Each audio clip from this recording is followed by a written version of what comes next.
Good evening. Today is Wednesday, March 7th, and this is the regular District of Sechelt Council meeting. I'd like to acknowledge that we're coming to you from the territory of the Sechelt Nation. I'd like to welcome all of our guests here, our delegation. So first, we have an agenda in front of us. Are there any additions or deletions to the agenda? Councillor Toth. I would like to add short-term rental bylaw under new business, please. All right, so it'd be 9.1, short-term rental bylaw. Any other additions or deletions to the agenda? Seeing none, I'd look for a motion to adopt the agenda as presented. Moved, seconded, all in favor? Thank you. And we have a delegation this evening. A number of people are with us. So I'm going to introduce all of you, and then I'm going to turn over to Gary to lead us off. We have Gary Feschuk and Cameron Reed representing the CIA Reconciliation Movement. We have Erin Jo, Nancy Denham. I don't see Calvin Craig in here. He is also on the committee, and I'm on the committee as well, Initiative Steering Committee. And Brian Johnston, Rebecca Clady, and John Sutherland, who are the project management team. And this is with regards to a joint CIA initiative. So I'm going to turn over to Gary Feschuk to lead us off.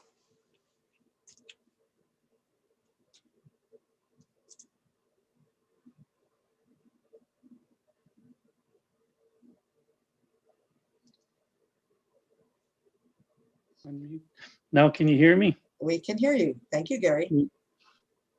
New technology. Every time I come on a Zoom meeting, I have to do something different. First of all, I want to thank the Mayor and Council for inviting us on to the discussion tonight about the project that's been on the go for a while. I just want to thank the District of Sechelt and their council for. We've been actually working together for some time now. It all started when we did the monument that's in between our government offices to honor and recognize all the survivors from the residential school era. And it was the District of Sechelt who partnered with us to get that, to make it a reality. And then when we started the CIA reconciliation, the district participated in the weaving of the blankets. I know you have one of those blankets in your facility now. And also the carving of the reconciliation totem pole. So with that, now we're expanding our horizons to try to do a bigger and better project. And I really wanted to focus on the CIA movement because I really want to thank you for answering our call and willing to work with us, because that's what CIA is all about. It came from the call of the 94 calls to action from the Truth and Reconciliation Commission. And we've been working on that, where our CIA movement is bringing awareness out to the greater Sunshine Coast of what happened in the darkest chapter of Canada, the residential school era, making them aware of what actually happened in those schools, and also to help the survivors move along, to keep healing while we're moving along in these projects. So, and it brings us to this project. I really want to thank you. We can work on this project, how we can all come together and work together. It's not what CIA wants, it's how we can work together to make our communities better, and how we can have partnerships and friendships along the way, and how we can all work together to make our communities a better place. And so that project, I'm going to let Erin explain the project, because Erin's been working with Darnelda and Nancy and a few other people to bring this to fruition. Hopefully it's going to fruition. I just wanted to state that we have been working with the Sechelt Indian Band Council for some time now on this, and they do have the letter of intent for them to agree in principle to move this forward. And I'm hoping that we get to the next steps. I know we have another meeting with them on the 14th, and I guess we'll be discussing the letter at that time, because a lot of them are on holidays right now. But if we can move this forward and bring it to fruition, I think it'll make that that area that we're talking about a lot better, a more beautiful place, and it'll be showcasing our culture also.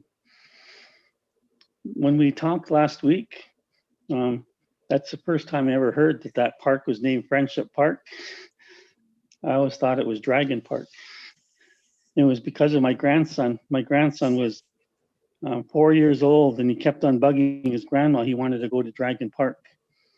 And so his grandma finally gave in. He said, but we have to go to the dollar store first. So we went to the dollar store. He had to buy a sword. He wanted to go to the Dragon Park and have that sword with him, a plastic sword, in case he ran into a dragon.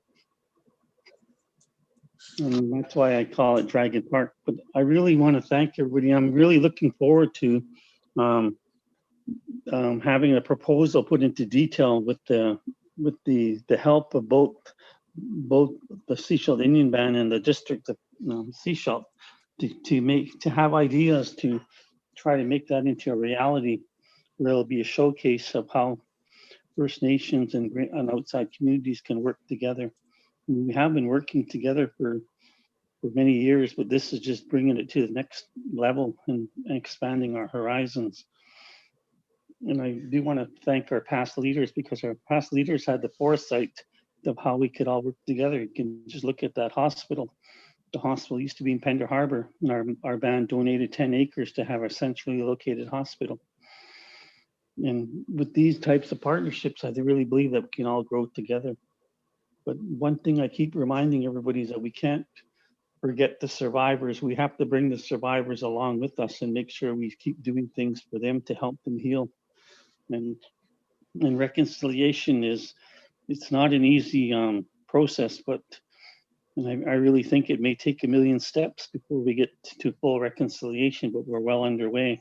And I want to thank you again for joining us, and hoping that we can do many, many more projects together. Thank you. But I really want Aaron to explain the project, because I don't want to take away his thunder. All right, thanks, Gary. Aaron? Good evening. Thank you, Gary. Yeah, so without getting in too far into detail about the project, because it's still in the infancy of just kind of coming up with some ideas.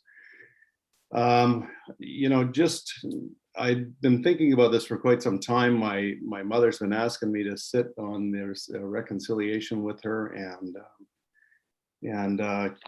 being one of the descendants of residential school, I thought, I'm just want to see how we can be able to move forward. And I'd like to be a part of something, a movement that acknowledges our past, but also demonstrates how we can move forward. I've seen the opportunity of a shared project on the waterfront, doing some kind of pavilion at the end of the pier, add some lighting, and then upgrade the path along the Seashell Nations land. But also when I started sharing that with Darnelda and a few of the CIA group, it seemed to make good sense that we start looking at taking some of the fences down on the border between the Seashell First Nation lands and the district of Seashell. And as a good demonstration of moving forward, I think that would be I thought that was a great idea, but also a little more welcoming acknowledgement between the Seashell First Nation and the district of Seashell. So when the path is all one path that we share as we move forward into this future, which is our community being as a whole one. I don't want to get too into details because it's still quite young. It's just a concept for now, but we've put a team together. Some of the team are people that I work with, but also I thank Gary Feschuk for supporting me on this. He phoned me about 2 weeks ago and gave me shit and said, "Why didn't you phone me first?" So so Gary had to lead tonight for sure. So anyway, thank you very much for your time, and we're just looking to gain support as we move forward on these series of projects. Thank you.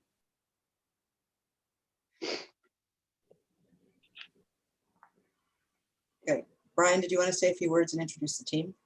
I'll just kind of finish up perhaps. Gary Feschuk described reconciliation as a journey of a million steps. And what we think this initiative is all about is just taking a few steps forward together in the right direction. And as you've heard, there's lots of ideas, and people like Aaron and Nancy and Cameron and Darnelda and others have come up with lots of wonderful kind of thoughts. And then they've recruited some help, some boots on the ground, if you will. And so that's Rebecca and John and myself. And so we're going to start very quickly now over the next few weeks, trying to talk to as many people as we can, trying to identify different projects that might all be connected into some broader vision of this moving forward in the right direction together. And it will culminate towards the end of June with some grant applications to see if we can't move some of these projects forward.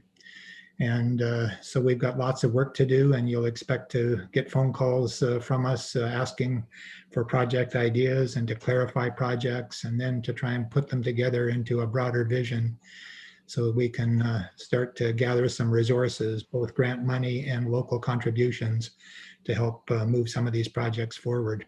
So just expect to get phone calls from us, and let's try and make sure as many people as possible know about this so that we can get as many good ideas as we can. And if we've got 5 to 10 great projects that we can put together into this broader vision, this initiative, we think we'll have a good chance of moving forward with many of them over the next several months.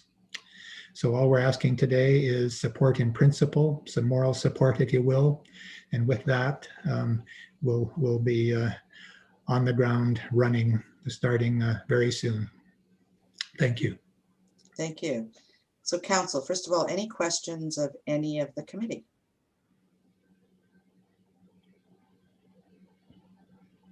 No questions. All right, we did a good job. Well, the letter helped, I think, too, right? The letter in the package. All right, so there is, at the last part of the letter, indicates they are looking, that the group is looking for formal recognition and approval in principle. So this letter has also gone to the Shishalt Nation. A presentation was done before Chief and Council last week, Wednesday. And they have the letter now, and we're looking, their next meeting is April 14th. So we're looking at them doing that at that time, that they would also give approval in principle. So I'd look to Council here. As you know, I'm on the steering committee, so I won't put a recommendation forward, but I'd look to my Council if you're willing to put any recommendation forward at this time. Councillor Rowe.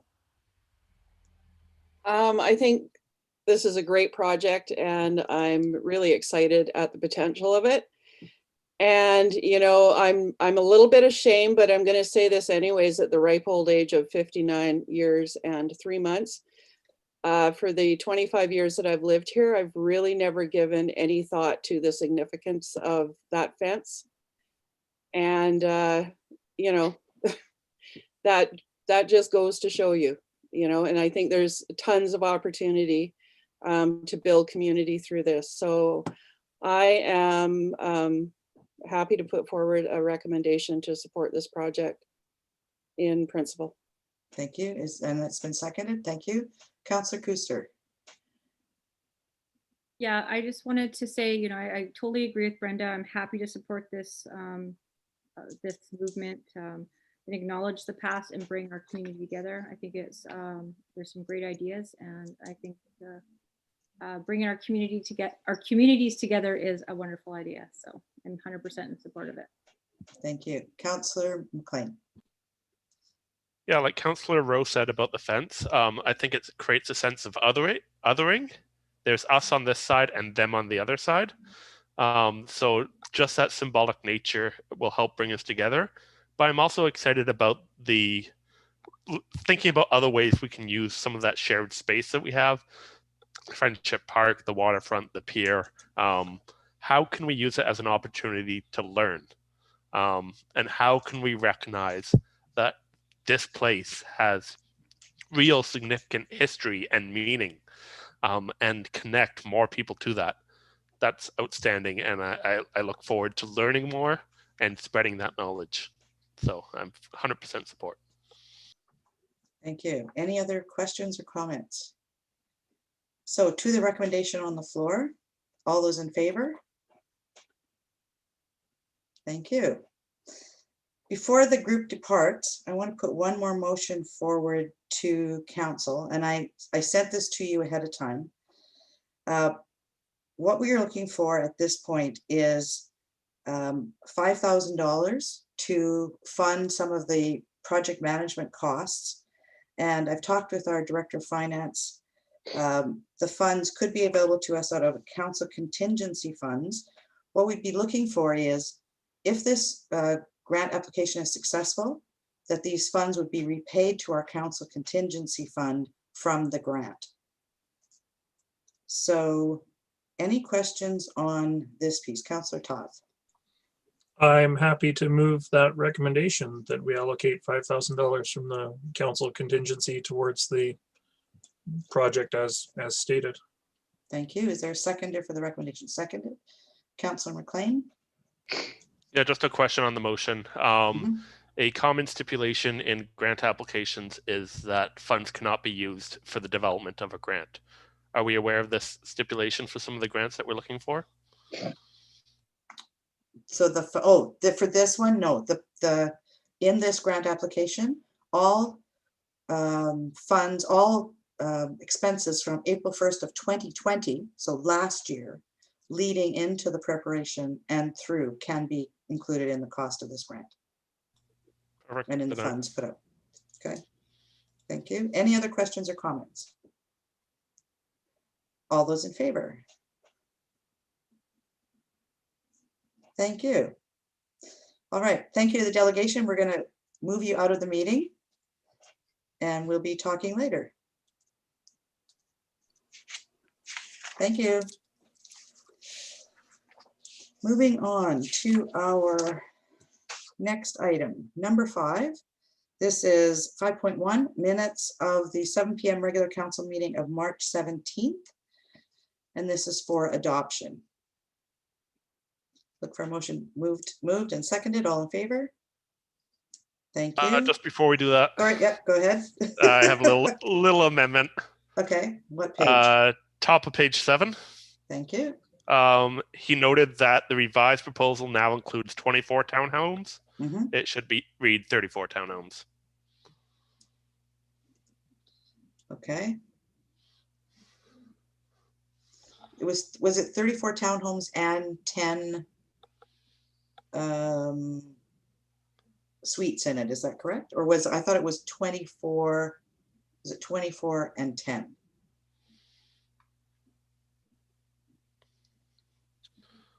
Mayor, I can clarify.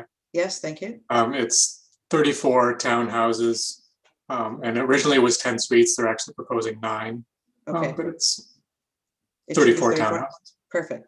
So we need to make an amendment to the minutes. Thank you, Councillor McLean. Any others before I move on quickly?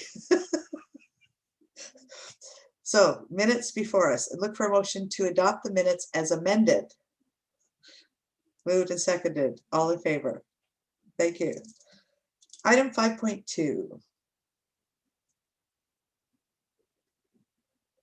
Sorry. Item 5.2 is the minutes of the special council meeting of Wednesday, March 31st. Are there any changes to these minutes? All right, I look for motion to adopt as presented. Moved and seconded. All in favor? Thank you. Moving on to item 7.1. Sorry, business arising from the minutes, first of all, before we move on. Any items in there that you'd like to have some further info on, questions on? All right, seeing none, moving on to item number 7, receipt of the committee of the whole meeting minutes of Wednesday, March 24th. Any errors, omissions, additions to these minutes? All right, I'd look for a motion to receive and endorse these minutes. Moved, seconded, all in favor? Thank you. Item 7.2. Now, first of all, in these minutes, given that these are, this is to do with the budget. Are there any of these items that are in here the council would like to pull out and consider separately? If not, we will look at receiving and endorsing as a package. All right, Councillor Toth. Thank you. Just on page, at the top of page 29, there's mention that the lift station telemetry may qualify for Community Works grant funding. I'm wondering if that's the case for sure, and if so, could we look at doing all of the SCADA work in 1 year to better take advantage of contractor time and materials and what have you? Mr. Dillon or Mr. Douglas?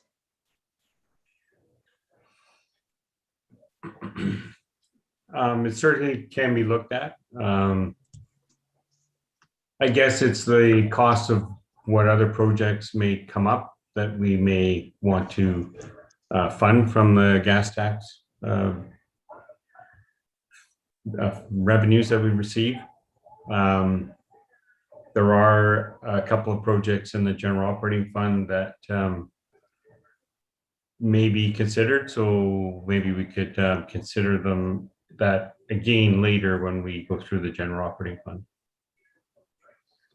So in other words, at this point, if we move these, we still have an opportunity to change this down the road, should we choose, or add other projects using other funding. Correct. Okay, Councillor Toth. Okay. So there are some recommendations in this. This is a special committee of the whole meeting of Wednesday, March 31st. I'd look for a motion to receive and endorse the recommendations. Moved. Seconded. All in favor? Thank you. Councillor Scott. Okay, thank you. Okay, perfect. Moving on to item 8.1. This is a rezoning application for 4465 Sunshine Coast Highway, Habitat for Humanity, zoning amendment bylaw number 25-310, 2021. Motion to receive the report. Moved and seconded. All in favor? Thank you. Mr. Kobowitz. Thank you. I'll just give a brief presentation, but this report is concerning the rezoning application for the Habitat for Humanity project along Sunshine Coast Highway, where their existing phased strata development is currently underway. This is being presented for third reading. It was previously considered by council on March 3rd for second reading, at which time a motion was passed to waive the public hearing requirements. The subsequent notifications and advertisements for that waiver were completed. Staff received no correspondence or letters concerning the application, and it is now ready for third reading and subsequent referral to the Ministry of Transportation for approval. Thank you. Thank you. Council, any questions or comments? So there are two recommendations on page 31. Someone like to make those recommendations?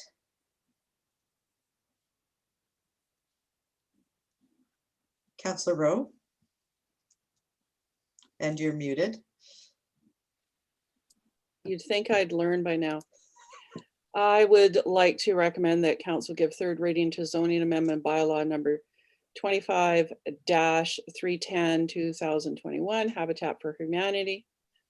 And that zoning amendment bylaw number 25-310, 2010, Habitat for Humanity be referred to the Ministry of Transportation Infrastructure for approval pursuant to Section 52 of the Transportation Act. Is there a seconder for the recommendations? Seconded. All those in favor? Thank you. And if we move on to item 8.1B on page 34, this is District of Sea Salt bylaw number 25-310, 2021, Habitat for Humanity, being a bylaw to amend District of Sea Salt zoning bylaw number 25, 1987. I'd look for someone to move third reading. Moved, seconded, all in favor? Thank you. Then we move on to item 8.2A. This is rezoning application for lower portion of lot 12 on Mills Road, Westcore Lands, sorry, zoning amendment bylaw number 25-306. I look for a motion to receive the report. Moved and seconded, all in favor? Thank you. And over to Mr. Kowitz again. Thank you. Again, this is an application that's back to council. This is for adoption and fourth reading. All the conditions that were previously required by the applicant at the January 20th council meeting have been met, and that includes the provision of a $10,000 amenity contribution that has been received, and the bylaw is now ready for adoption. Thank you. Someone like to move a recommendation on page 36? Councillor McLean. I'll move recommendation 2 that council adopt zoning amendment bylaw number 25-306 2020 Westcore Lands. Is there a seconder for the recommendation? Seconded, all in favor? Thank you. So moving on to item 8.2B, which is the actual zoning bylaw. Let me get to B, there we go. 8.2B on page 39. So we have noted in this bylaw that it was approved by the Ministry of Transportation and Infrastructure on the 4th day of March. So this is District of Sechelt bylaw number 25-306 2020 Westcore Lands, being a bylaw to amend District of Sechelt zoning bylaw number 25 1987. Would someone like to move adoption? Moved, seconded, all in favor? Thank you. Moving on to item 9.1, short-term rental bylaw, and we'll turn it over to Councillor Toth. Thank you very much. Through everything I've been hearing from the public and after reviewing the feedback received during the SCRD implementation of a short-term rental bylaw, it's obvious to me that it's time to do something here in Sechelt on this issue, and I don't think it can wait until our zoning bylaw work is finished and OCP and our staff are able to find time to do the work. There are many benefits to short-term rentals, especially in terms of filling in gaps in our accommodation sector due to lack of hotels or family-friendly accommodations. However, there are also a lot of problems and complaints being generated around short-term rentals, particularly in older residential neighborhoods. The Sunshine Coast is in the midst of a housing crisis. You know, we acknowledge that fully. We've declared that here. Our homes are being purchased and converted into commercial operations with little respect sometimes for our OCP, our zoning bylaws, or generally neighborly attitudes. If potential homeowners are also competing with commercial business for land, potential homeowners are going to lose out pretty much every time. I don't think we need to go for an outright ban on non-owner occupied short-term rentals the way that the SCRD has done, but I'm not personally sure yet what the right approach is. We certainly hear from both sides, you know, don't do anything, ban it outright, and everything in between. However, you know, now is the time for us to act on this as we start to enter the tourist season. You know, despite the threat of COVID, tourists are coming. We know they're coming. So let's take some time to pull our tourism operators, homeowners, renters, community associations, everyone in between, to find out what works and what doesn't work. You know, our staff are absolutely slammed with ever continuing development and building applications. You know, I do recognize that. I don't want to necessarily place this burden on them, trying to take something on like this. We've talked about doing something in the past. Resourcing is proving to be a challenge. So I'd like to suggest that we hire a consultant to take this work on, to do the engagement with the community, to look at writing us, you know, basically provide us with a short-term rental regulation bylaw that we can adopt before the end of 2021, so that it's in place before the 2022 tourist season. I do have a motion. I'm happy to make it at this time, or I can wait and see if anybody has any questions. Council, any questions for Councillor Toth?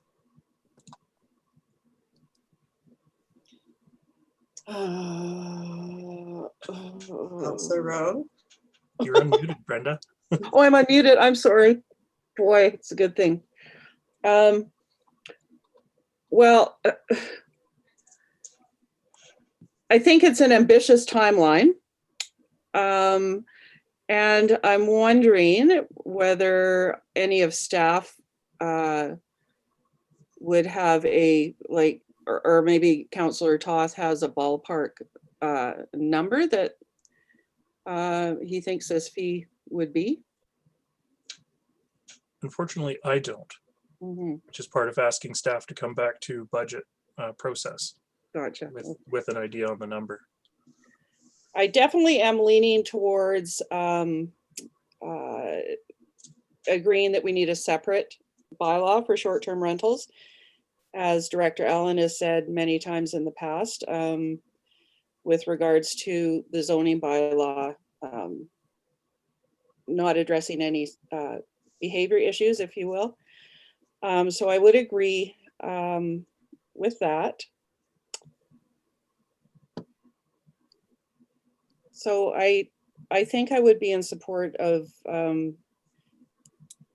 at least investigating the feasibility of doing this.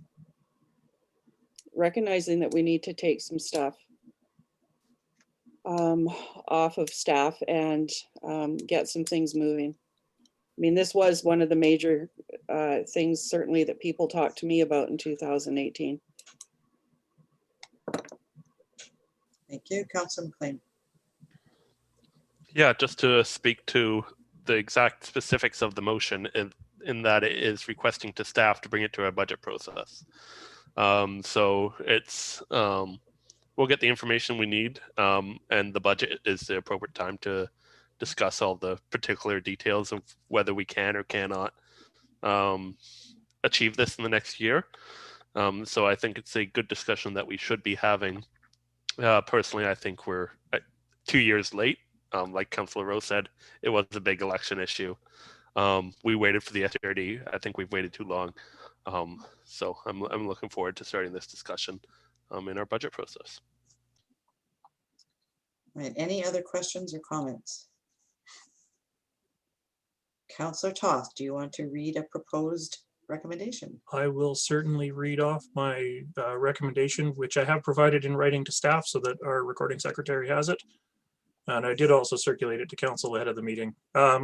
So I would like to move that staff report back to the budget process with a dollar amount to hire an external consultant to research short-term rentals in Sechelt, as well as engage with the community for the purposes of drafting a separate residential short-term rental regulation bylaw, which can be put into place before the end of 2021, and which may look at factors such as additional regulations required, enforcement resources and penalties, licensing fees, and impact on housing stock in Sechelt. All right, is there a seconder for the recommendation? Seconded. Any other comments or questions? All those in favor? Thank you. Moving on, item 10.1. This is the 2021 Community Investment Program Grant Report. I look for a motion to receive the report. Moved, seconded, all in favor? Thank you. Ms. Smith. Thank you. I apologize in advance. I don't have headphones tonight, so I hope that it comes through clearly. It's fine. Okay, great. So before you is a report regarding the recommendations of our Community Investment Program Grant Review Committee. It's a mouthful. As you are aware, the provision of grants to our local nonprofit and charitable groups in our community is a very important tool to help achieve Council's strategic goal of improving community sustainability and accessibility, affordability, health, and well-being in our community. The majority of funding recommendations in tonight's report are for social and/or environmental grants. And this year we saw a very slight drop in requests from cultural and youth-related programs, and that can largely be attributed to the COVID-19 pandemic. But it is expected that these organizations will submit applications again next year as social gathering restrictions are loosened.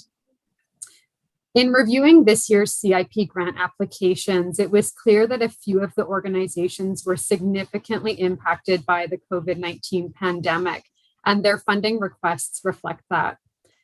You'll note in the minutes attached to this report that in addition to recommendations on CIP grants, the committee is also recommending that council consider providing grants to some organizations from the COVID-19 Safe Restart Grant for local governments that the District of Sechelt received. Staff will bring those recommendations before council in a separate report.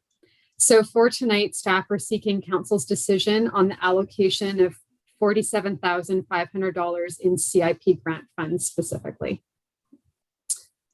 The chair of the committee, as you're aware, is Councillor Rowe. And so either Councillor Rowe or myself would be happy to answer questions that you may have.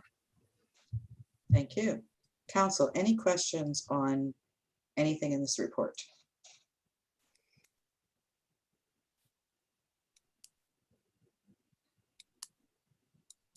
Councillor McLean. Yeah, I'm just struggling with the COVID grant item. I'm wondering if the chair of the committee could just speak to the intent of making those recommendations at the committee. Was it to top up partial grants? Was it an increased need? So we looked, I was reviewing the applications, there was a definite theme amongst some organizations, particularly ones that really support the most vulnerable people. So if you look at Arrowhead, for example, which is really our only drop-in mental health service that we have on the Sunshine Coast. And when they had to physically distance and start screening people, they had to use one of their staff members to fulfill that role. So that meant they were down a staff member and could only open 3 days a week. So it's had a significant impact on the services that they're able to provide. Other examples would be like the Hospice Society, for instance, who is onloading some web internet-based bereavement services. And you've got to think of how many people that haven't been able to have funerals, how many people haven't been able to grieve, you know, in group settings, like we would normally expect. They've got a pretty significant wait list as such. Places like the food bank through community services that lost, another sort of theme has been the loss of the older volunteer sector. And we see that all across the coast, not even just with, you know, you look at the Ladies Auxiliary, for instance, so even outside of these grant applications. So the food bank, for instance, has lost volunteers. So community services is trying to sort of reimagine what volunteerism looks like for the food bank. So they're reaching out to schools and the younger population, but they feel to support that, they would like to have like a youth mentor to keep that or to get that volunteer program going. The farmers market, who is onlining a lot of their sales, the software to support that. So that was the thinking, that there was some organizations that would fit the restart funding under supporting the most vulnerable population. So we basically had $99,000 worth of requests and $47,500 to in our purse. And so when I sort of saw that theme, we discussed it as a group and put forward the recommendations that you see with regards to that funding. So just to follow up, so based on that, tonight we're looking at looking for a recommendation to adopt the CIP allocation. Yeah. And staff will come back because there's other conversations to have around the COVID restart funds. So that will come back in a further staff report at a later meeting. Basically, if Correct. we only had the $47,500 in the budget, the recommendations before you as they relate to the CIP fund is how we would have spent them. Yes. We do feel that the recommendations we put through with regards to the COVID money are worthy. We haven't just put them through because they qualify and we think there's money there. We as a group would like those groups to have that amount of funding, but not at the cost of everybody else in the CIP application group. Okay, thank you. Councillor McLean. So I have two concerns with the approach that's been noted for the COVID side of this grant. One is that the CIP grant program is not designed to fund impacts of COVID. Two, it was not advertised to fund impacts of COVID. So I have a concern with the fairness of awarding COVID funds to these groups because they applied for CIP funds. So my preferred approach is, if we're going to use COVID funds for funding community groups, is that we create a purpose-built grant program for doing exactly that. Thank you. Councillor Toth. Thank you. I can certainly see Councillor McLean's point, and sort of as he iterated it there, I think I agree with the spirit of what he's saying. Do we know offhand what the total the committee recommended to spend from the COVID grant is at this time? I know the recommendations are coming forward later, but I'm just wondering if we know that offhand. I added up to 24,500. Correct, it's 24,000. Okay. So I wonder, and this is a question perhaps for Councillor McLean or anybody who wants to muse in on it, if we should look at setting aside a fixed amount of money for doing basically a second intake, but with the intention of a COVID impact program, sort of similar to the way Gibson's has done it, but perhaps without the funding limit that Gibson's has put on it. You know, if we're looking at 24,000, should we set 50 aside and do another intake that is advertised as COVID impact related? And is that, I'd look to staff, is that the conversation you're looking at us having when you bring forward the other report, or are you looking to have us have that conversation now? I think the You know, intention, sorry, go ahead, David. yes, I think the intention was to have it upon another report. Because, you know, if we go this route, we need to set up a process and a qualification and, you know, the reasons for awarding. And, you know, we could utilize the grants we've already received. If we do that, then we could utilize the grants that have already been put forward as, you know, part of the ones that would be assessed at that point in time. But yeah, we would like to, you know, talk about a new process if that's what council would like to do. I think to be fair to these organizations, they weren't submitting requests for COVID relief funds. They were submitting requests that in some cases were brand new requests or significantly larger requests than we've seen. And it was because they've had to change the way they do business due to COVID. So they certainly weren't coming to us saying, we need COVID relief.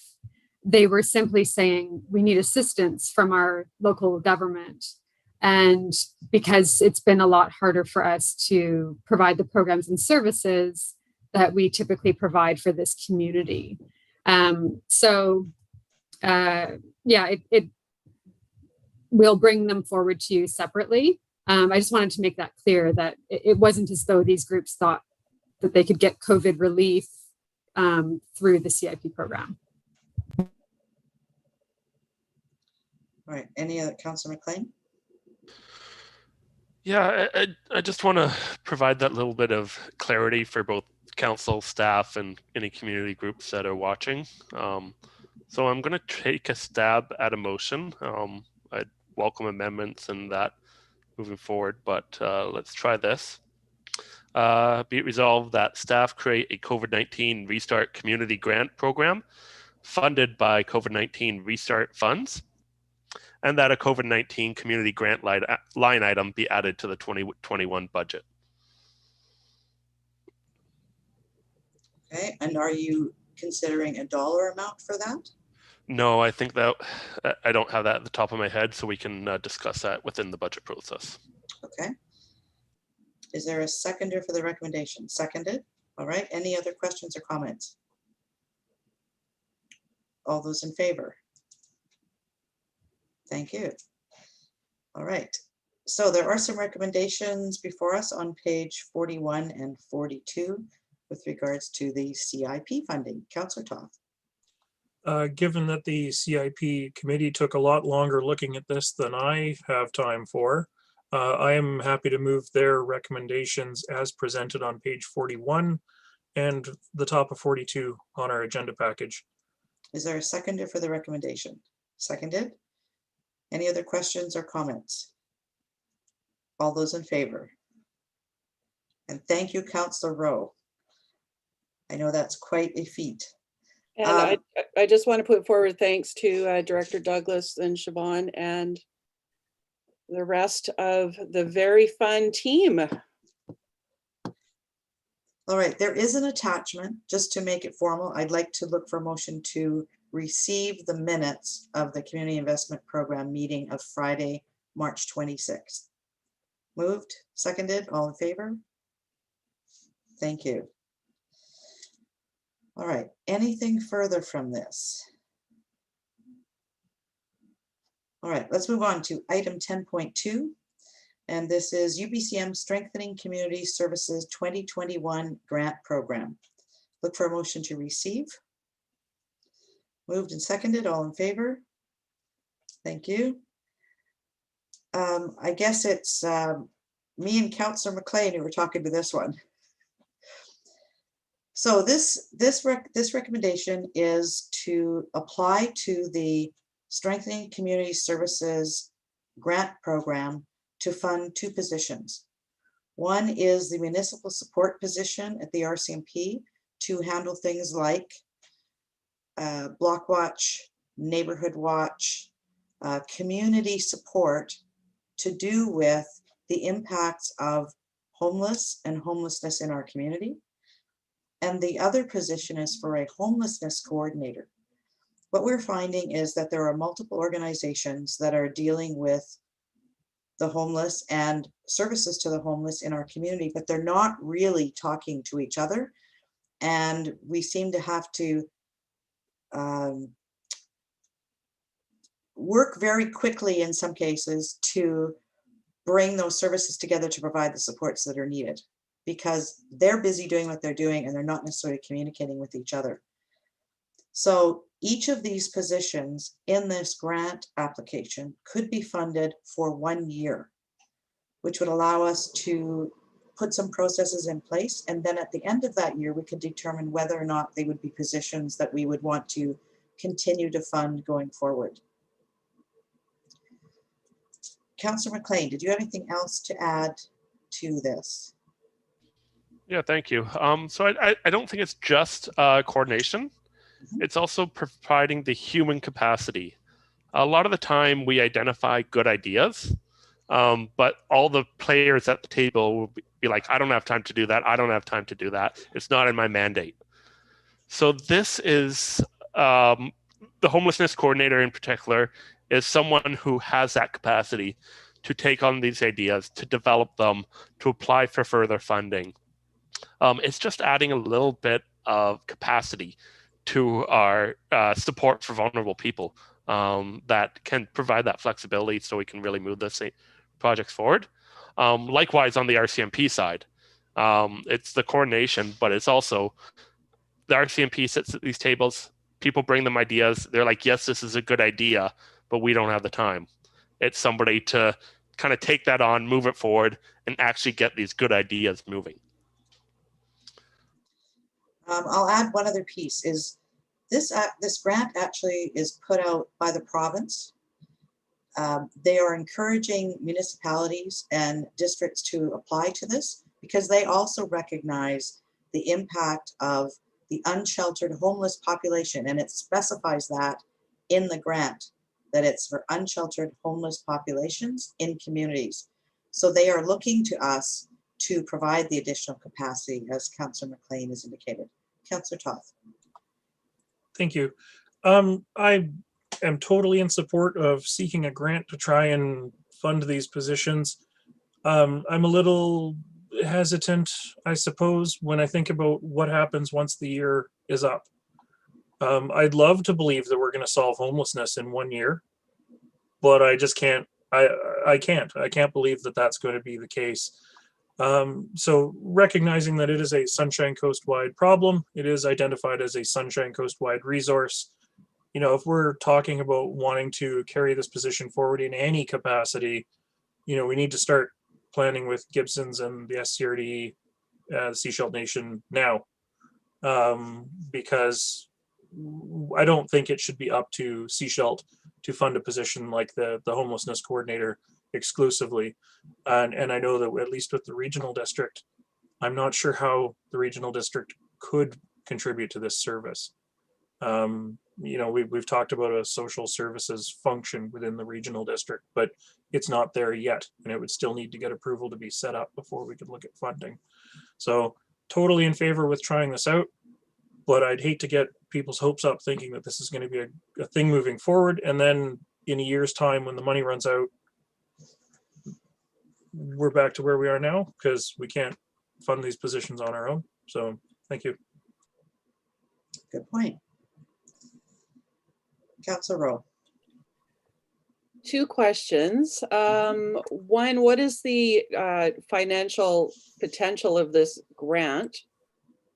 Number two, what if we are successful but not enough for 2 positions?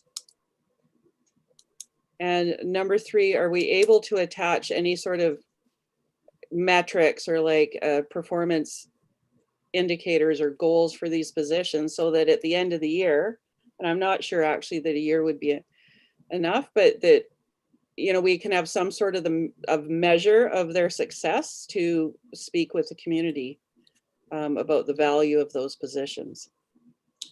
Okay, first question. The maximum available per application is $450,000 for our community. I don't think we'd be applying for that. That information is being put together, you know, as we speak. We're looking at that. Second piece. Go ahead, Councillor McLean. Second piece was what happens if we don't get full funding. So Yes. the full funding goal is 2 full-time positions. Mhm. The partial funding goal is 2 part-time positions. Mhm. Mhm. It's just as simple as that, yeah. Sorry, and the metrics piece, definitely. That will need to be put in place so that at the end of the year, we actually can determine, are these positions needed or not going forward? Any other questions or comments on this? All right, there are some recommendations on page 60. Would someone like to make those recommendations or others?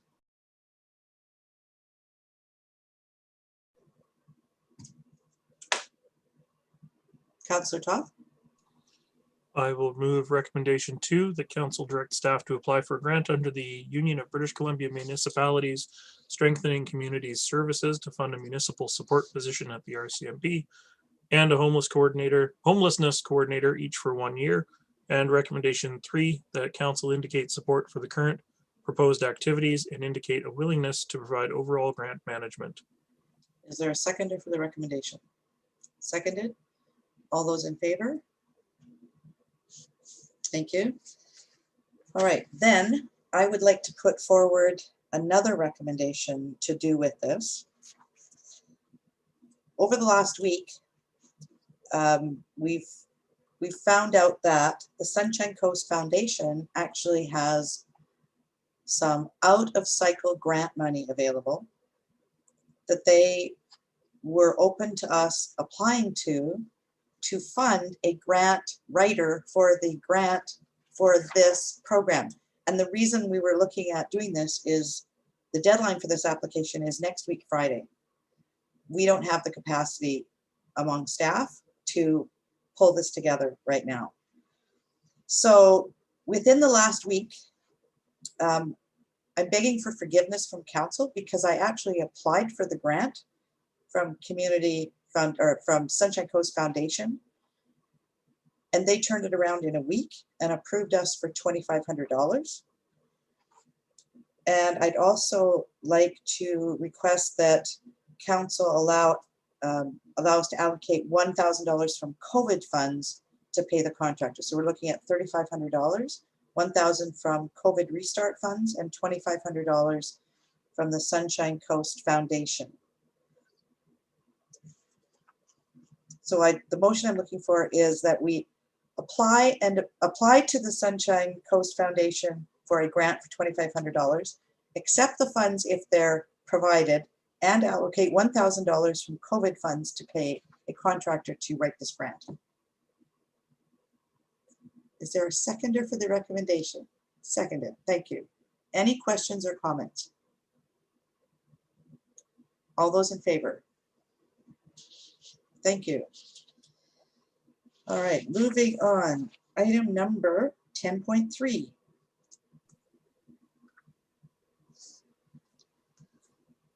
This is a request for decision. Subject is Peter, is it Fluker and Dale Dubberly, 5423 Selma Park Road, Development Variance Permit 2021-01. A motion to receive the report. Moved and seconded, all in favor? Thank you. And Mr. Hall. Thank you, Mayor and Council. I don't have much of a presentation, but I'll just summarize. We have a variance application to increase the size of a secondary suite. Under the zoning bylaw, the secondary suite is limited in gross floor area to 90 square meters.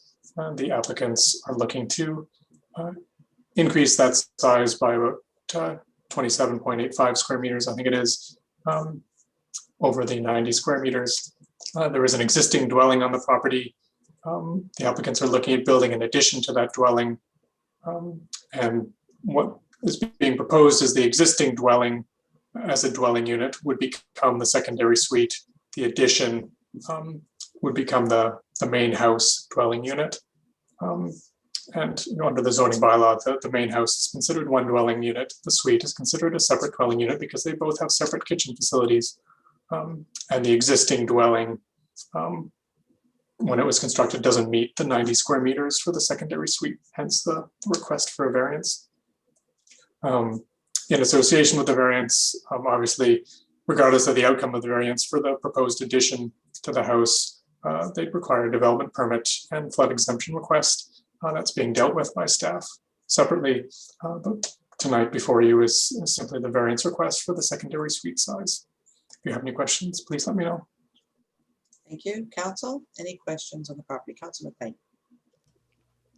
I think you just said it, but I just want to be 100% clear that it requires a variance on the flood setback, the 15 meters from the water. And I also see a frontline property setback of, I think, 0.06 meters on the drawing. Would those be coming back to council for a future decision? There is the development permit application for the marine foreshore, and in association with that, the flood exemption request for the 15-meter setback. Both of those will be dealt with together by the Director of Planning. There's no other variance requested for the addition or the main building. So no property line setback requirements. Okay, so I must be reading the drawing wrong because I'm seeing a 0.06 setback off the front line. Yeah, I know there shouldn't be. With the garage, okay. No. Okay. So follow up on that question from Councilor McLean. So his question was, will this be coming back to council for the flood exemption or the development variance the development permit? Yeah, so the development permit can be dealt with by the director of planning by Yes. delegated authority. And as far as I know, the same would apply for the flood exemption request.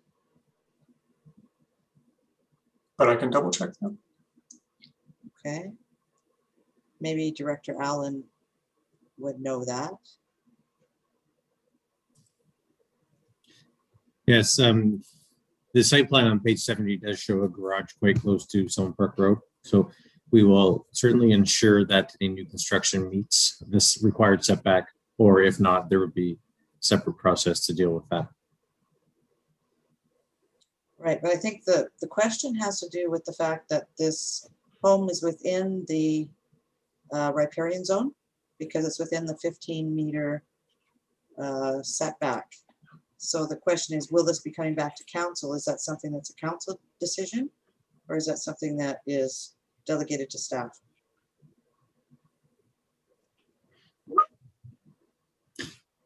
Thank you. The flood exemption can be delegated to staff. Zoning bylaw setbacks, zoning bylaw particulars respecting the size of dwellings and accessory dwellings in this case are the purview of council to vary. Thank you. Councilor McLean, that answered your questions. Thank you. Councilor Scott?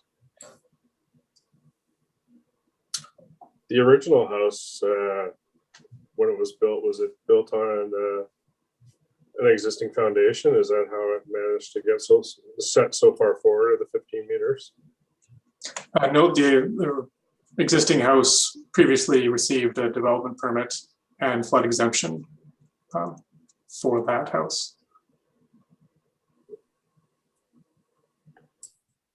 Okay, Any other questions by council? All right, so there is a recommendation on page 64. What would council like to do?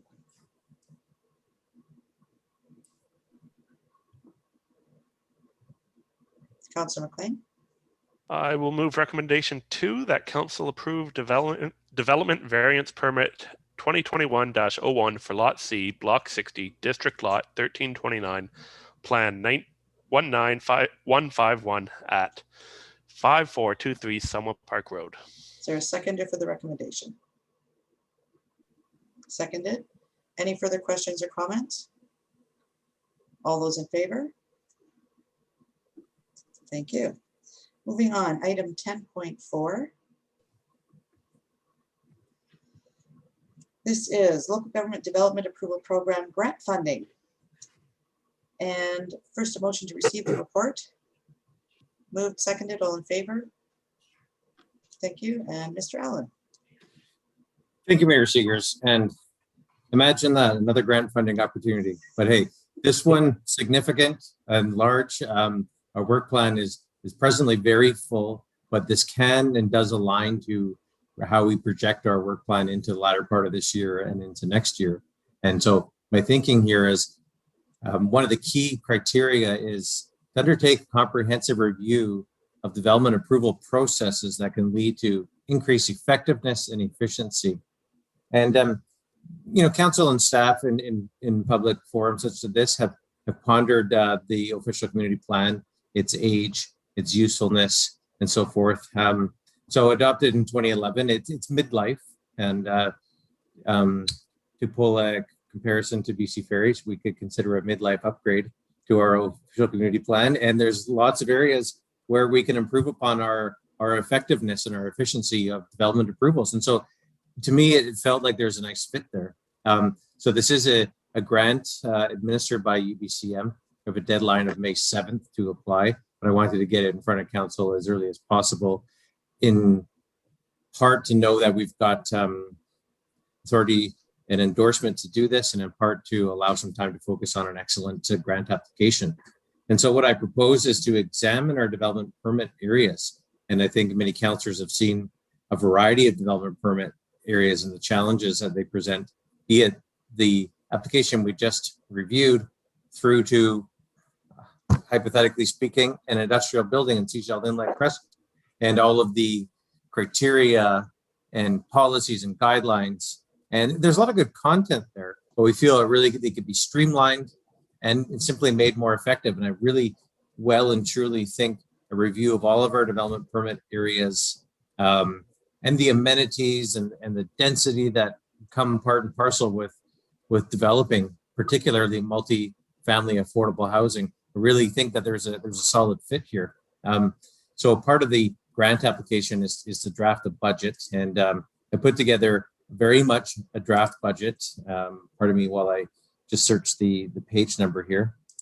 So report starts on page 74 of the agenda, but appended to the report is a draft budget on page 80. I did check in with UBCM in advance, or the project lead for this, to confirm I've not gone out to seek quotes, but I'm using industry average of $185 an hour for consultant services. Some consultants may well charge more than that, but then they may have another employee of the firm at a lesser rate. So I'm trying to be fair. There's a huge amount, and they suggest a maximum of $500,000, which I would suggest our request is quite modest in relation to that.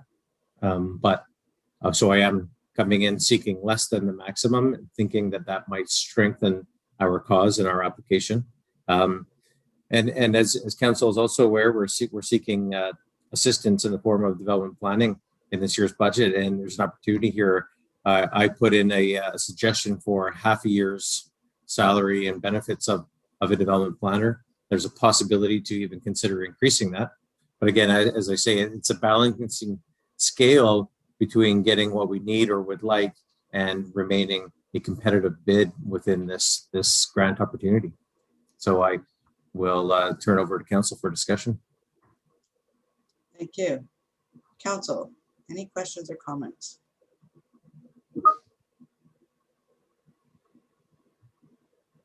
Okay, I'm gonna jump in. When I read this, I looked at a half a year staff and would suggest that we'd actually look for 1 year. If we look at, I mean, I'm looking at our budgeting as well. If we can do 1 year, a 1 year position, if we look at continuing on with that position, we're actually only then looking at partial year next year and full year the year after, impacting our budget. So I'd look to staff to see, you know, what would a year be to increase that? That would increase instead of the 200,000, I don't know what, depending on what the budget would be, I don't know what that would increase the ask to. I would suggest to match the full year, we could add $50,000 to that and seek a $250,000 grant opportunity, which still remains half of the suggested maximum. Mm-hmm. But unless we add more to the scope, I just don't feel that asking for $500,000 to give an OCP a midlife upgrade would be well received. It seems a touch frivolous, I would argue, if I were on the other side of the coin, doling out grant funds. Right. But I think we're fair and within scope. And if you increase the 50,000 ask by 50,000 to $100,000 ask, and that would get us, if you include benefits and everything that comes along with hiring an employee, that would get us at least 1 year salary of reimbursement. Okay, thank you. Councilor McLean.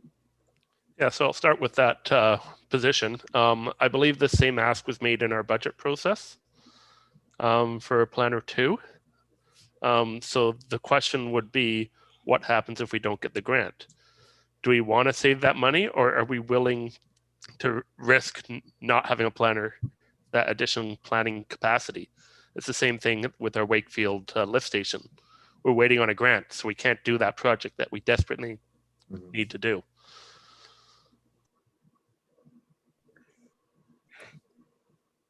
Okay, 90 days turnaround on this. And what is the submission date? May 7th. Yeah, May 7th. Mm-hmm. My suggestion would be to carry on with the budget as proposed. And if we receive this reimbursement, then that's just eases the burden. But I don't recommend foregoing the opportunity to add to complement to our staff, given what we're presently dealing with, even without this grant. Okay, any other questions or comments? Councillor McLean? So I'll ask a similar question. I've said it a million times. I'll say it again. Zoning bylaw is a priority. And I understand the intent is to begin this project once zoning bylaw is substantially complete, at least from a staff perspective. What happens if it's not?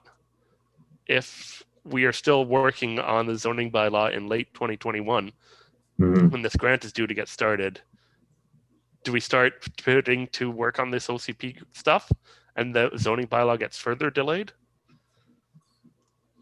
Well, I mean, that's an excellent question, and it is a bit of a gamble. I didn't know how to attribute a grant application to the zoning bylaw, which is very close, and we didn't have plans on spending any consultant funds on. So I was trying to say, okay, don't want to miss this opportunity. I can't take this on right now, but trying to, a bit of a gamble and trying to plan out ahead. Should we get this grant, we do have 2 years to complete. So I'm confident that, you know, hiring a consultant to help us, which consultants don't mean complete load off of us. It's still, there is a project lead and lots of communication, but I'm hopeful and confident that the 2-year window will suffice to get us through that project, should we start later this year. Thank you. Yeah. Pardon me, just to sum it up, I acknowledge the challenge and how that stacks up. Okay, Councillor Lamb? I just know that our development permit process needs work, and it needs to be, just thoroughly looked at. And, obviously, as we're talking about it, everything we talked to the staff is buried. So, I just can't say enough about we need to fix this thing because it's a huge problem. And I think this, today actually I was on a call with Minister Osborne, and she brought up this grant because one of the things that they're noticing in the province is the cost of building is going up. And a lot of that has to do with processes to get a project from start to finish. So there was a lot of consultation done throughout BC with a lot of municipalities, a lot of regional districts, and they came up with ideas to that need addressing across the province. And then they put this grant forward to provide funding for municipalities to look at making these changes. So this is stuff that Director Allen already had on his list. The funding just happens to come forward to meet that. I think it's a great opportunity to take advantage of funding and staffing to potentially move this forward when the capacity that we have is stretched at this point. If I had my way, the intake would be November, or there'd be a second intake, but there isn't. So don't want to miss the opportunity, essentially. Yeah. Okay. Councillor Kuster. I was just going to say, I 100% agree with Mayor Seegers and Councillor Lamb. So I'm happy to move recommendation 2 and 3. I think it's a great opportunity for our planning department and our town. So I will move recommendation number 2, that council endorse a grant application to UBCM for the Local Government Development Approval Program for $250,000 for the purpose of seeking consultant assistance to draft new development permit areas, density bonus, and amenity contributions within the District of Sechelt official community plan, and financial support for an additional planner 2 position. And number 3, that council indicates a willingness for staff to provide overall grant management. Is there a seconder for the recommendation? Seconded. Any other questions or comments? All those in favor? Thank you. Thank you, Mr. Allen. You're welcome. Thank you. Moving on, council reports. Council reports. We'll start on the bottom corner this time. We'll start with Councillor Lamb, and then Scott and McLean, Kuster, Toth, and Rowe. Councillor Lamb. Okay, I attended the Chamber of Commerce AGM. The chamber now has a full contingent of board members. They have 11. And they are set up now for each one is a 2-year term. And so there's half the board goes out, so it's just revolving. So there's always members there from previous year. Anyways, Nicholas Simons, he was the guest speaker. He spoke about workforce housing. He talked about the highways, and he also, when he was talking about highways, he said that there is no threshold that would trigger a new highway. So at this point in time, we're not going to get a new highway for a while. He commented on the foundation agreement, ICBC insurance rates and postal code. Oh, yeah, so ICBC and insurance rates and the postal code, he did not think that they, people are talking about ICBC allocating their fees to different postal codes. That is probably incorrect.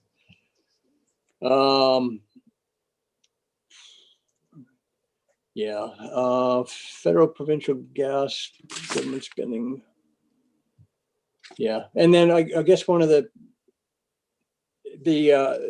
big things was federal and provincial government spending, and how do we get it under control? And he said that there should be new information coming forward in the next budget that should to address the problem of overspending by our provincial and federal governments.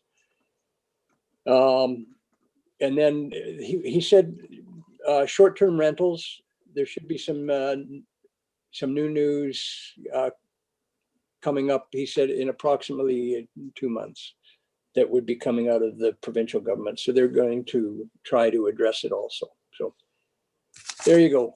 And then I did that meeting, and then I missed the regular chamber meeting because, yeah, it's too many. Anyway, thank you. That's it. Thank you. Councillor Scott. Nothing to report on my end. Thank you. Councillor McLean.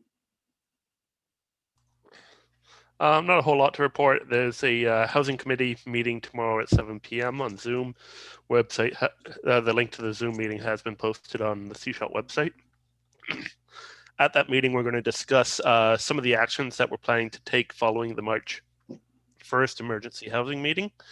A lot has been happening, and I look forward to bringing it formally to council or the SCRD in probably late April. Councillor Kuster. Okay, I attended the library board AGM, and unfortunately, I didn't really get any new applications. So they're still going to take applications for the 2021-2023, if anyone knows of anyone.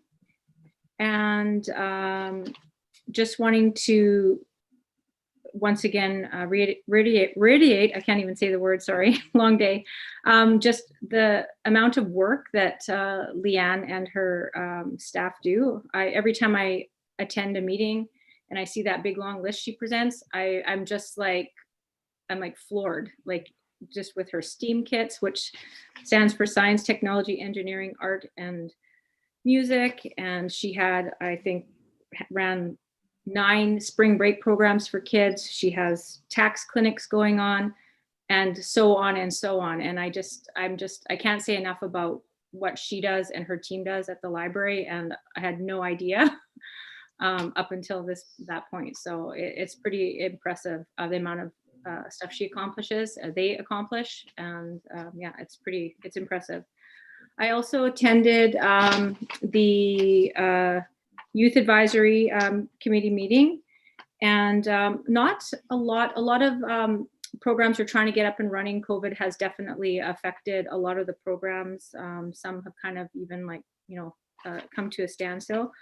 But for one example that I took away from it is that a lot of the like the lunch programs, they're putting out more food. There's more need for food with, you know, the kids. Community schools, they received I think it's a United Way grant late last year, and they were able to buy groceries and deliver them to families across the coast. I believe that one was for 8,000, and then they received another one for 25. And so they've been delivering food from Langdale to Pender Harbor for many families. Funding's run out now, so I guess they'll be hoping to get some more, but it's pretty impressive. But just really the need for how COVID's hit, the need for food for our youth, and the programs that all the different program coordinators are doing. So I think, just attended APC last night. Not much to report there, and that is it. Thank you. Councillor Toth. Thank you. I don't have much to report other than tomorrow evening at 5 p.m. So I'll be preempting Councillor McLean's Housing Committee meeting. We have the parcel tax rule review.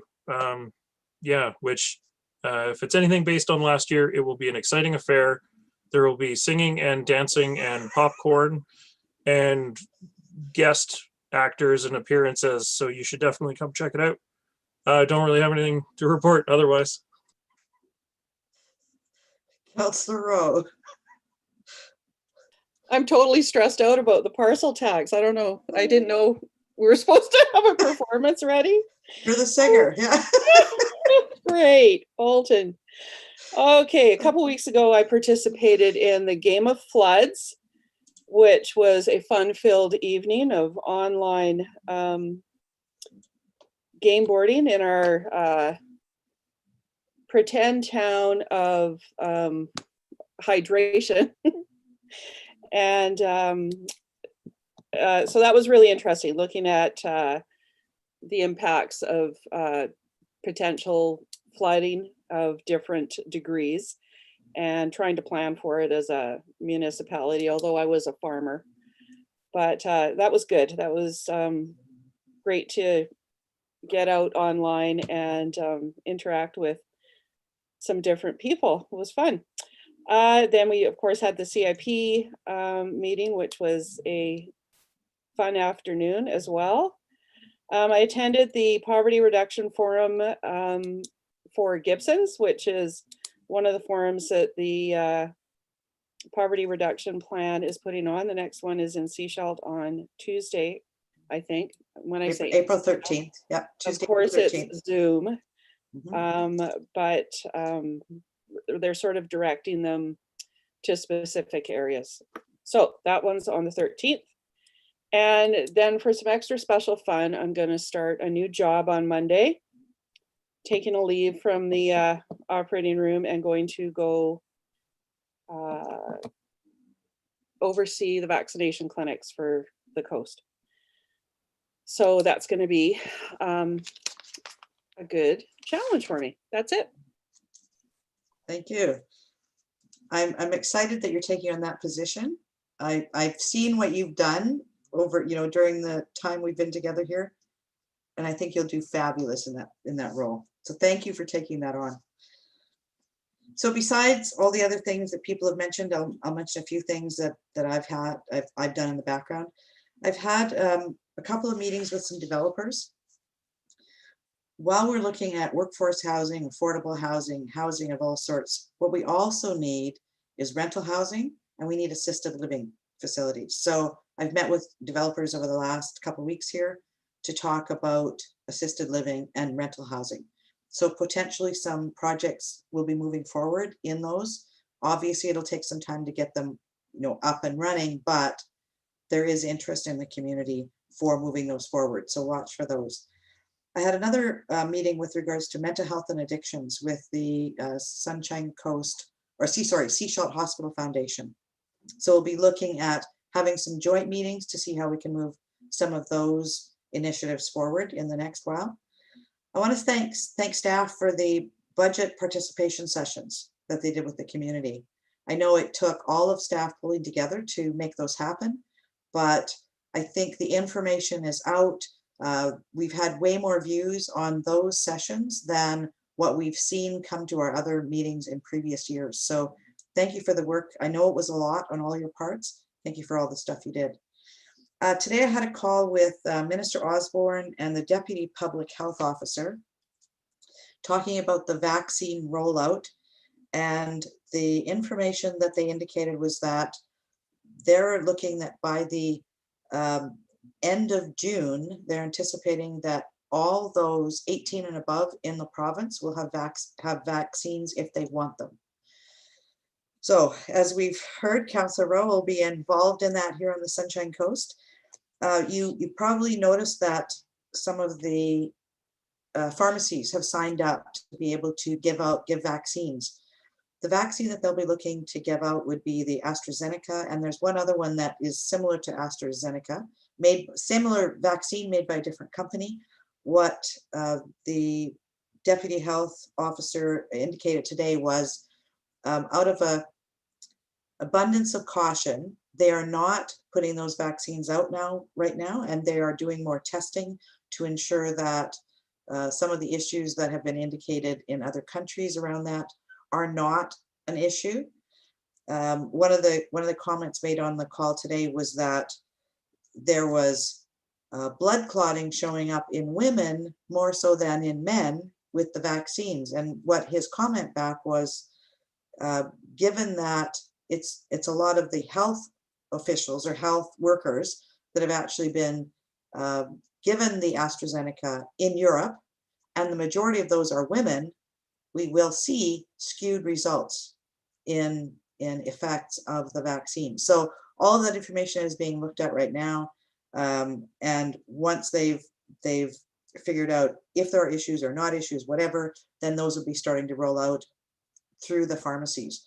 There are pharmacies on the Sunshine Coast that are already on the list. Go to the BC CDC website and information is on there. Other than that, I've spent a lot of time over the last couple of weeks with regards to this joint initiative.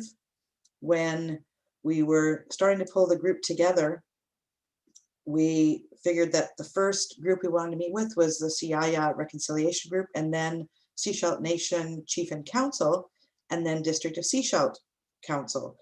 And when we had the first call with Chief Warren Paul, we found out he was going away on vacation. So that accelerated our plans really quickly. So we ended up having to shuffle really quick to make things happen.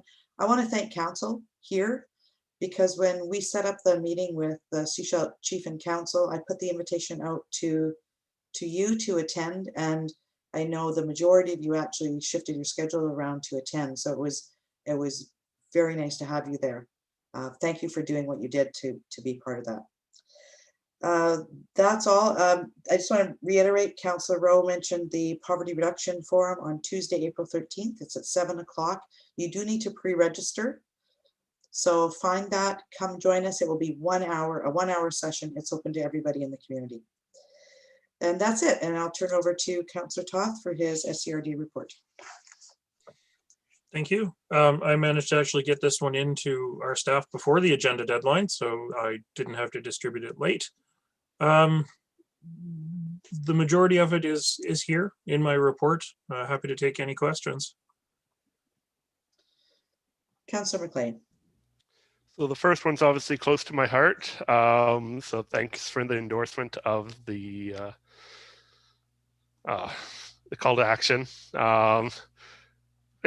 In talking with Chair Pratt, it seemed like this workshop was going to be for all local governments, or this seems like it's just the SCRDM. So I'm wondering if you could clarify who this workshop is for on the housing needs assessment. We did request that staff send out an invitation to District of Sechelt, Town of Gibsons, and I believe the Sechelt Nation as well. Seems to have been a little bit of confusion there as to whether the other governments were actually invited or not. I did see an email from Mayor Seegers this morning asking staff for clarification around that. So we'll let you know. But the intention was that the other governments would be invited to as well. And I'm just looking for the date of that. I believe it's set up for, I don't see the date. Do you have the date? I'm just checking On that my one? calendar right now. Um, Tuesday, the 13th at 12:30. Okay, and I think it's 2 hours. Is that right? 12:30 to 2:30? It's blocked in my calendar as an hour, but 2 Okay, hours so probably doesn't hurt. I think you will see an invitation come. We've had a staff step away because of some health issues, and somebody else stepped in, and I think there was some communication lost in translation there between them. So the invitation did come out today to us on the SCRD board, and we've requested that the others be invited. It's not mandatory. This is looking at the implementation report, so not the needs assessment, but the implementation piece. It will be open, I believe, to all planning staff and councils. Okay. Any other questions for Councillor Toth? Thank you. Let's move on to council correspondence. First, a motion to receive the correspondence. Moved and seconded. All in favor? Thank you. And there are a number of items on here marked for action.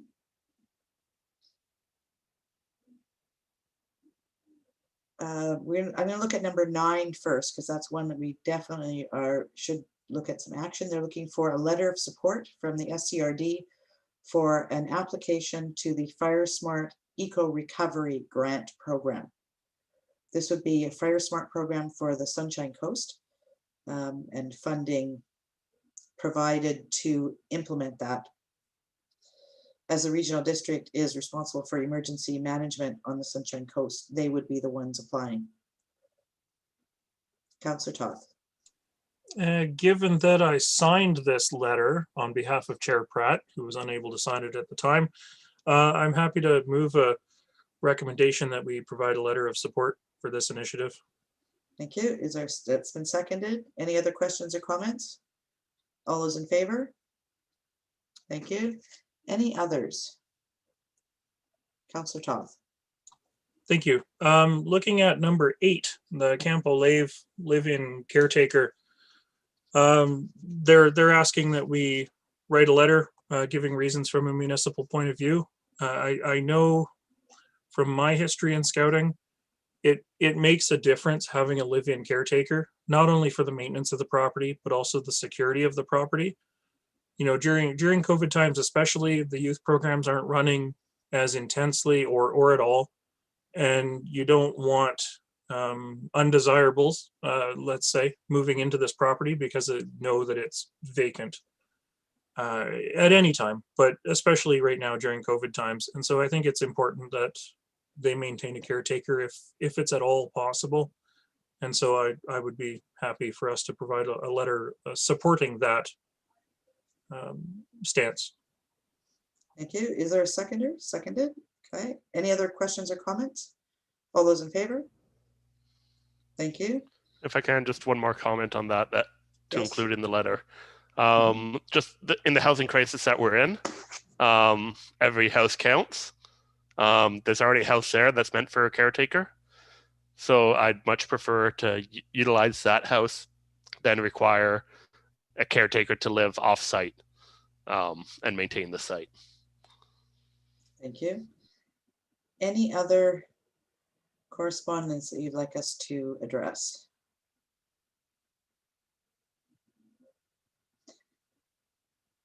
Number 1, this is requesting that we send a thank you letter to the Honorable Adrian Dix, Minister of Health, with regards to the farmers market nutrition coupon program. So this is a program that our farmers market does. They provide coupons to community members in need, and they can actually go shopping at the farmers market and pick up fresh produce.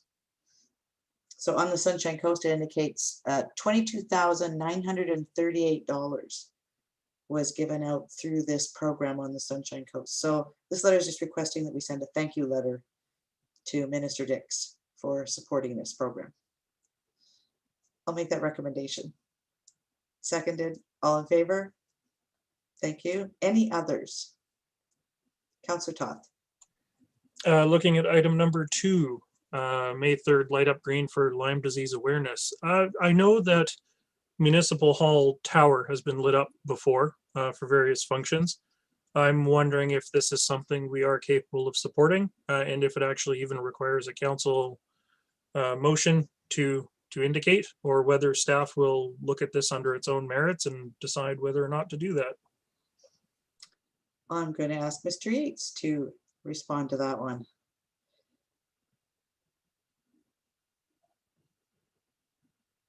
We're happy to look at it under our own merits if you like. Thank you. Okay. Anything else, council?